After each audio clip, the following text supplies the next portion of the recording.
আসসালামু আলাইকুম ওয়া রাহমাতুল্লাহি ওয়া বারাকাতুহু।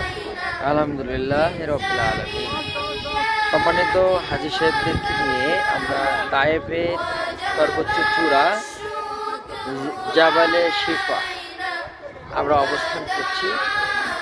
হাজী সাহেবরা সবাই আছেন, আমার চতুর্পাশে তারা অবস্থান করছেন এবং সাথে ঘোড়া এবং উট একটু পালকির মতো দেয়া উপরে আছে। হাজী সাহেবরা উঠে উঠতেছেন।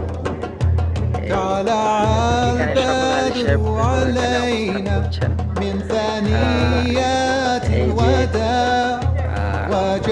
হাজী সাহেব বসে আছেন।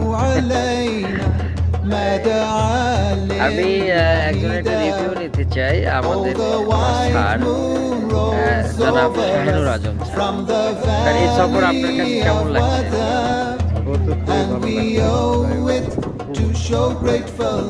আমাদের সার্বিক প্যাকেজ এবং কমিটমেন্ট এগুলো আপনি পেয়েছেন কিনা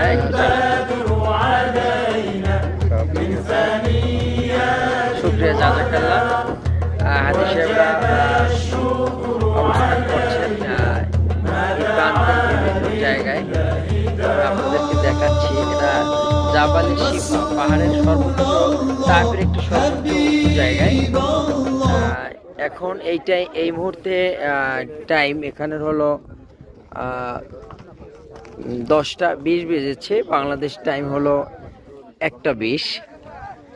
এখানে ইতিপূর্বে আমরা ম্যাগ দেখেছি, ম্যাগের মধ্যেই ছিলাম। এখনও দেখেনি, ম্যাগ দেখা যাচ্ছে কিন্তু রৌদ্রের কারণে অতটা স্পষ্ট না। তো এরপরে হাজী সাহেবদেরকে নিয়ে আমরা চলে যাব আব্দুল্লাহ ইবনে আব্বাস আদ সহ, মিকাত সহ, বুড়ির বাড়ি সহ আমরা আমাদের অন্য শিডিউল অনুযায়ী আমরা যাব। আমরা প্রথমেই জাবালে শিফায় আসছি। সবাই ভালো থাকবেন। আসসালামু আলাইকুম ওয়া রাহমাতুল্লাহি ওয়া বারাকাতুহু।